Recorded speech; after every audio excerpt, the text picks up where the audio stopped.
সারা দেশের মতো নরসিংদীতেও জাতীয় নিরাপদ সড়ক দিবস উপলক্ষে আলোচনা সভা ও এক বর্ণাঢ্য র্যালির আয়োজন করেছে বাংলাদেশ সড়ক পরিবহন কর্তৃপক্ষ বিআরটিএ। বুধবার সকালে জেলা প্রশাসকের কার্যালয় থেকে এক বর্ণাঢ্য র্যালি বের হয়ে শহরের বিভিন্ন সড়ক প্রদক্ষিণ শেষে আবার জেলা প্রশাসক কার্যালয়ে এসে শেষ হয়। পরে জেলা প্রশাসকের সম্মেলন কক্ষে অতিরিক্ত জেলা ম্যাজিস্ট্রেট সাজ্জাদ হোসেনের সভাপতিত্বে আলোচনা সভায় প্রধান অতিথির বক্তব্যে জেলা প্রশাসক মোহাম্মদ আনোয়ার হোসাইন বক্তব্য রাখেন।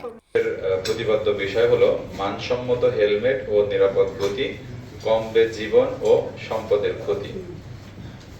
আমি এখানে বসেই কিছুক্ষণ মোবাইল স্ক্রল করে কিছু ডাটা অ্যানালাইসিস দেখলাম যে প্রতি বছরই মানে বিগত বছরের তুলনায় চলতি বছর প্রতি বছরই কিন্তু রোড অ্যাক্সিডেন্টের সংখ্যা কিন্তু বেড়েই চলছে আমাদের বাংলাদেশে। আর আমরা সবাই জানি যে একটা দেশের সার্বিক অবস্থা, গতি প্রকৃতি, দেশের মানুষ এবং সে দেশের জীবন মান ইত্যাদি ইত্যাদি বিষয়ে যদি মোটামুটি একটা ধারণা আমরা পেতে চাই, তাহলে বলা হয়ে থাকে যদি সেই দেশের ট্রাফিক ব্যবস্থা, রোডের অবস্থা ইত্যাদি দেখলে কিন্তু একটা সার্বিক চিত্র বোঝা যায়। তো সেই হিসাবেও কিন্তু আমরা কিন্তু পিছিয়ে আছি।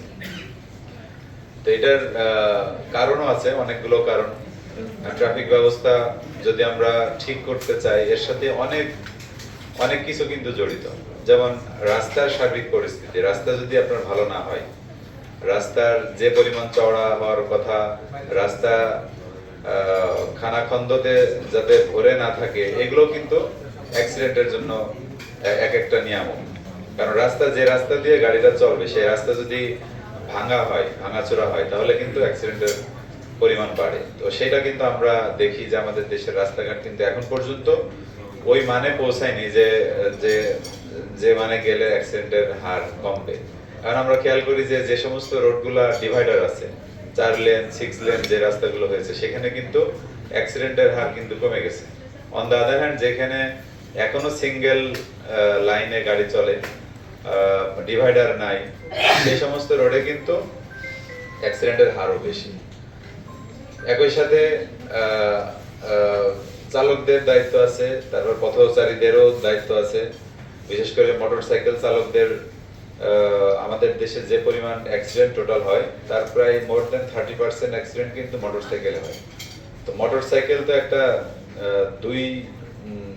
দুই চাকা বিশিষ্ট একটা যান। তো এই মোটরসাইকেল তার নিজের কিন্তু কোনো ব্যালেন্স নাই, চালকের উপরে এটা ডিপেন্ড করে। যার কারণে মোটরসাইকেল যখন কেউ চালায়, তার কিন্তু অতিরিক্ত কিছু সতর্কতা অবলম্বন করা উচিত। যেমন তার হেলমেট সহ যে নিরাপত্তার জন্য যে ইনস্ট্রুমেন্টগুলা। এ সময় আরও বক্তব্য রাখেন অতিরিক্ত পুলিশ সুপার মোহাম্মদ কলিমুল্লাহ, স্থানীয় সরকার প্রকৌশল অধিদপ্তর নরসিংদীর সহকারী প্রকৌশলী পিন্টু চন্দ্র, সড়ক ও জনপথ নরসিংদীর উপবিভাগীয় প্রকৌশলী প্রসেনজিৎ পাল, সহকারী প্রকৌশলী আমির হোসেন, উপসহকারী প্রকৌশলী আসাদুল ইসলাম, জেলা প্রেস ক্লাব নরসিংদীর সভাপতি শফিকুল ইসলাম মতি, বাস মালিক সমিতির সভাপতি সারোয়ার মৃধা, বিআরটিএ নরসিংদীর সহকারী পরিচালক রুহুল আমিন, মোটরযান পরিদর্শক রাসেল আহমেদ। আশিকুর রহমানের তথ্যচিত্রে সামিয়া সুলতানা, চ্যানেল 21, নরসিংদী।